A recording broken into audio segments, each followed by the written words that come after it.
7 বছর আগে তখন আমি ফুল তুলতে গিয়েছিলাম। কখন সেটা? ভোরবেলায়। আচ্ছা, তারপরে? ভোরবেলায় ফুল তুলতে গিয়েছিলাম, ওখানে আমি ফুল গাছের গোড়ায় একটা বল মানে বোম ছিল, আমি সেটাকে বল ভেবে বাড়ি এনেছিলাম। তারপর আমার মামার বাড়ির দাদু আমাদের বাড়ি আসতো প্রত্যেকদিন সকালে করে, তা এসে বলে ওটা বল না ওটা বোম, বলে যখনই বলেছে বোমটা ফেটে গিয়েছিল। তারপরে কি হলো? তারপরে আমি অজ্ঞান হয়ে গেছিলাম।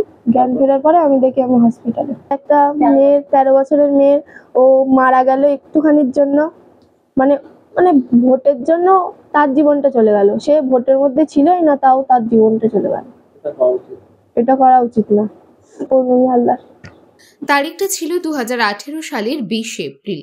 প্রতিদিনের মতো সেদিনও সকালে বাড়ির সামনের ফুল গাছ থেকে ফুল তুলতে গিয়েছিল হারোয়ার এক প্রত্যে পৌলমী। কিন্তু সেই গাছের নিচেই পড়েছিল একটি বোমা।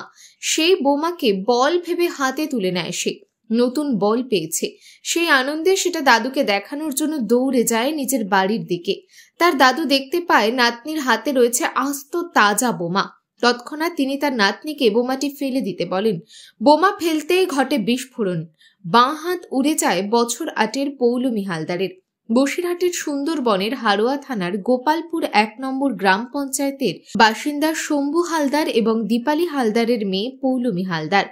আজ থেকে 7 বছর আগে, ঠিক পঞ্চায়েত ভোটের আগেই বল ভেবে খেলতে গিয়ে বোমা বিস্ফোরণে হাত উড়ে যায় তার, যা নিয়ে তোলপাড় হয়েছিল রাজ্য জুড়ে। সে বিভীষিকা যেন এখনো চোখে মুখে লেগে রয়েছে পৌলমীর। যখন ঘটনা ঘটেছিল তখন সে 3য় শ্রেণীর ছাত্রী, এখন সে 10ম শ্রেণীর ছাত্রী। অনেকগুলো দিন কেটে গেলেও সেই ভয়াবহ স্মৃতি যেন এখনো তার চোখে মুখে ভেসে বেড়ায়। ঘটনার পর তৃণমূল কংগ্রেস স্থানীয় নেতৃত্বের সহযোগিতায় ও ফুটবলার দীপেন্দু বিশ্বাসের উদ্যোগে প্রায় 8 লক্ষ টাকা ব্যয়ে একটি কৃত্রিম হাতের ব্যবস্থা করা হয় পৌলমীর জন্য।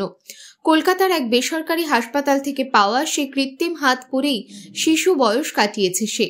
কিন্তু যত দিন যাচ্ছে তার চেহারারও পরিবর্তন হচ্ছে, যার ফলে সেই কৃত্রিম হাত তার বাম হাতে আর ঢোকে না, যার ফলে সেই হাত সে ব্যবহার করতে পারে না। এখনো সেই দিনের কথা মনে পড়লে আতঙ্কিত হয়ে পড়ে সে। পৌলমী বলে, ভোট এলেই যেন আমার ভয় লাগে। চারিদিকে যখন বোমার খবর সে শোনে তখন সে আরো ভয় পেয়ে যায়। সে জানায় তার সাথে যা হয়েছে এরকম যেন কোনো বাচ্চার সাথে আর না হয়, নয়তো সে মানসিক ও শারীরিক দুইভাবেই ভেঙে পড়বে। মুরগি পালন করে এই পরিবারটি তাদের সংসার চালায়। পৌলমীর বাবা নার্ভের রোগে আক্রান্ত, ফলে তিনি কাজ করতে পারেন না। তার উপর তার ওষুধের খরচের পাশাপাশি 2 মেয়ের পড়াশোনার খরচা। দুয়ের মিশেলে অর্থনৈতিকভাবে দিশেহারা হয়েছে পরিবারটি। পাশাপাশি এখন নতুন বড় মাপের হাত তৈরিতে খরচ হবে প্রায় 16 লক্ষ টাকা। কোথা থেকে আসবে সেই টাকা, প্রশ্ন করে পৌলমীর পরিবার। 2018 সালে ও ভোরবেলা ফুল তুলতে গেছিল, যেয়ে দেখে একটা বল মতন পড়ে আছে, ও সেটা হাতে করে নিয়ে আসলো। এনে ওর দাদু বলল, এই ওটা কি রে? ওটা তো বল। ও বলছে বল। ও বলছে, ও দাদু তখন বললো, না ওটা বল না, ওটা তো বোম। তাই এবার ও বললো বোম, বললো বলে সেই মুহূর্তে বোমটা ফুটে গেল। ফুটে গিয়ে ও অজ্ঞান হয়ে গেছিল। গেলে ও বোম ফুটে ওর হাতটা, বা হাতটা একদম ছিন্ন বেছিন্ন হয়ে গেছিল। দেয়ালের গাটা একদম, সে হাতের কি অবস্থা সে দেখার মতন, রক্তটা হয়ে গেছিল। তখন আমরা আর কি করব, নেতা মাতারা এসে ওকে গাড়ি করে হাসপাতালে নিয়ে গেছিল। নিয়ে গিয়ে তখন পরে এসে বললো, আমার নেতা মাতারা এসে বললো, আমরা একটা পরিস্থিতি দিচ্ছি, যে যে হাতটা উড়ে গেল, তাহলে আমরা ওর পল্লবীর মাকে একটা আমরা কাজ দিয়ে দেবো, এর কোনো করতে হবে না তোমাদের। কোনো ওরা কোনো কাজও আজও পর্যন্ত, শুধু পরিস্থিতি দিয়ে রেখেছিল, আজও পর্যন্ত ওর মা কাজ দিইনি। ওর মা এখন লোকের বাড়ি কাজ করতে চলে যায় সংসার চালানোর জন্য। কিভাবে চলছে ওই ওর মা এখন কাজ করছে বলে সংসারটা যা হোক করে চলছে। ওর বাবা কিছু করতে পারে না, ওর বাবার নার্ভের অসুখ, ওই জন্য ঘরে বসে থাকে সবসময়। আমার নাতনির মতন, তার তো আমার নাতনির তো হাতটা চলে গেছে, সে তো একরকম বেড়াচ্ছে ওর মার সামনে। আর ওই যে বাচ্চাটা চলে গেল, ওর তো মা বাবার কোল ছাড়া হয়ে গেল। কি হচ্ছে তালি, ওর মা বাবার কি হচ্ছে? এটা কি উচিত? এটা উচিত না। আমরা যাচ্ছি যে ভোটের সময় কোনো বাচ্চাদের যেন এরকম না হয়, ওর মার যেন কোনো কল ছাড়া যেন না হয়, এটাই আমরা চাইছি।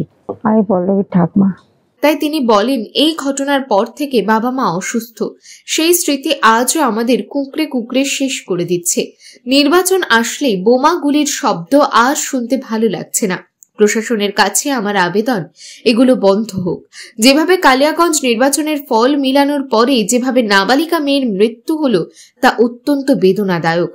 এগুলো শেষ হওয়া দরকার। খবর জানতে এবং দেখতে অবশ্যই চোখ রাখুন হিডেন বার্তার পর্দায়।